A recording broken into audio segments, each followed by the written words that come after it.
ಅದು breakfast meeting ಅಲ್ಲ, break meeting ಅದು. ಅಲ್ಲಿ ಏನು ನಡೆಯಲ್ಲ. ಅಲ್ಲಿ ಇಡ್ಲಿನೂ ಇಲ್ಲ, ದೋಸೆನೂ ಇಲ್ಲ, ಉಪ್ಪಿಟ್ಟು ಇಲ್ಲ. ಬರೀ ಜಗಳ ಬಿಟ್ಟರೆ ಏನೂ ಆಗಲ್ಲ. ಇಲ್ಲಿ ನೋಡಿ, ಅದು ಮುಖ್ಯಮಂತ್ರಿ ಪದವಿ ಬಿಡುವಂಥದ್ದು. ಸಿದ್ದರಾಮಯ್ಯ ರೆಡಿ ಇಲ್ಲ. ಇಲ್ಲಿ ಡಿ ಕೆ ಶಿವಕುಮಾರ್ ನನಗೆ 2.5 ವರ್ಷ ಅಂಥೇಳಿ ಮಾತಾಗಿದೆ ಅಂತ ಹೇಳ್ತಾ ಇದ್ದಾರೆ. ಡೈರೆಕ್ಟಾಗಿ ಹೇಳ್ತಾ ಇದ್ದಾರೆ, 6 ಜನದ ಮಧ್ಯೆ ಆಗಿದೆ ಅಂತಾನೆ ಡೈರೆಕ್ಟಾಗಿ ಹೇಳ್ತಾ ಇದ್ದಾರೆ. ಈಗ ಕೇಂದ್ರದ ನಾಯಕತ್ವ ಏನಾದರೂ ದಮ್ಮಿದ್ರೆ ಅವ್ರಿಗೆ, ಕೇಂದ್ರ ನಾಯಕರ ಶಕ್ತಿ ಇದ್ದರೆ, ವೀಕ್ ಅಲ್ಲ ಅಂದರೆ ಅವ್ರು ಅನೌನ್ಸ್ ಮಾಡಬೇಕಾಯ್ತು. ಹೌದು, 2.5 ವರ್ಷ ಆಗಿತ್ತು, ನಾವು ಅದನ್ನು ತೀರ್ಮಾನ ಮಾಡ್ತೀರಿ ಅಂತ ಹೇಳಬೇಕಾಯ್ತು. ಅದು ವೀಕ್ ಹೈಕಮಾಂಡ್. ನವೆಂಬರ್ ಅಲ್ಲ ರೀ, ಲಾಸ್ಟ್ ನವೆಂಬರಿಂದ ಈ ನವೆಂಬರ್ವರೆಗೂ ಇದೆ ಡ್ರಾಮಾ.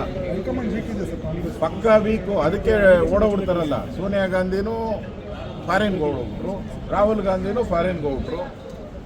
ಅವ್ರಿಗೆ ರೆಸ್ಪಾನ್ಸಿಬಿಲಿಟಿ ಇಲ್ಲ ರೀ. ಒಂದು ಫ್ಯಾಮಿಲಿಗೋಸ್ಕರ ಕಾಂಗ್ರೆಸ್ ಪಾರ್ಟಿ ಇದೆ, ಅದು ಬಿಟ್ಟರೆ ಏನೂ ಇಲ್ಲ ಅಲ್ಲಿ. ಸುರ್ಜೇವಾಲಾ ಅಂತೂ ಪತ್ತೆ ಇಲ್ಲ. ಎಲೆಕ್ಷನ್ ಟೈಮಲ್ಲಿ ಬಂದು ಆಶ್ವಾಸನೆ ಕೊಟ್ಟಿದ್ದೆ, ಭದ್ರ ಸರ್ಕಾರ, ಸುಭದ್ರ ಸರ್ಕಾರ ಅಂತ. ಯಾವುದಿದೆ ಸುಭದ್ರ ಸರ್ಕಾರ?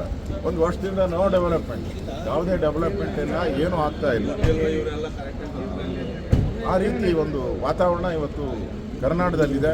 ಕರ್ನಾಟಕ ಜನ ಇವತ್ತು ಹಳ್ಳ ಬಿದ್ದಿರೋ ರಸ್ತೆಗಳು, ಲಾ ಆ್ಯಂಡ್ ಆರ್ಡರ್ ಪ್ರಾಬ್ಲಮ್ ಆಗಿರೋದು, ಜೈಲುಗಳಲ್ಲಿ ಬಾರ್ ನಡೀತಾ ಇದೆ, ಜೈಲುಗಳಲ್ಲಿ ವೈನ್ ತಯಾರು ಮಾಡ್ತಾರಂತೆ, ವೈನ್ ಫ್ಯಾಕ್ಟ್ರಿ ಔಟ್ ಇದೆ ಜೈಲುಗಳಲ್ಲಿ.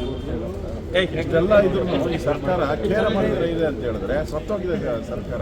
ಅದರಿಂದ ಇಲ್ಲಿ ಕೇಂದ್ರದ ಏನು ನಾಯಕರಿದ್ದಾರೆ ಕಾಂಗ್ರೆಸ್, ಅವರು ವೀಕ್ ಆಗಿರೋದ್ರಿಂದ ಇಲ್ಲಿ ಅಡ್ವಾಂಟೇಜ್ ತಗೊಳ್ತಾ ಇದ್ದಾರೆ. ಡಿ ಕೆ ಶಿವಕುಮಾರ್ ಮತ್ತು ಸಿದ್ದರಾಮಯ್ಯ ಅಡ್ವಾಂಟೇಜ್ ತಗೊಂಡು ಸವಾರಿ ಮಾಡ್ತಾ ಇದ್ದಾರೆ, ಕೇಂದ್ರದ ನಾಯಕರ ಮೇಲೆ ಸವಾರಿ ಮಾಡ್ತಾ ಇದ್ದಾರೆ. ಅದರಿಂದ ರಾಜ್ಯದ ಕಾನೂನು ಸುವ್ಯವಸ್ಥೆ ಹದಗೆಟ್ಟಿದೆ, ಅಭಿವೃದ್ಧಿ ಹದಗೆಟ್ಟಿದೆ. ಇದು ಬ್ರೇಕ್ಫಾಸ್ಟ್ ಮೀಟಿಂಗ್, ಇದು ಬ್ರೇಕ್ ಆಗೋ ಮೀಟಿಂಗ್ ಅಂದರೆ 100% ಬ್ರೇಕ್. ಇದು ಬ್ರೇಕ್ಫಾಸ್ಟ್ ಮೀಟಿಂಗ್ ಅಲ್ಲ, ಬ್ರೇಕ್ ಆಗೋ ಮೀಟಿಂಗ್. ಅದರಿಂದ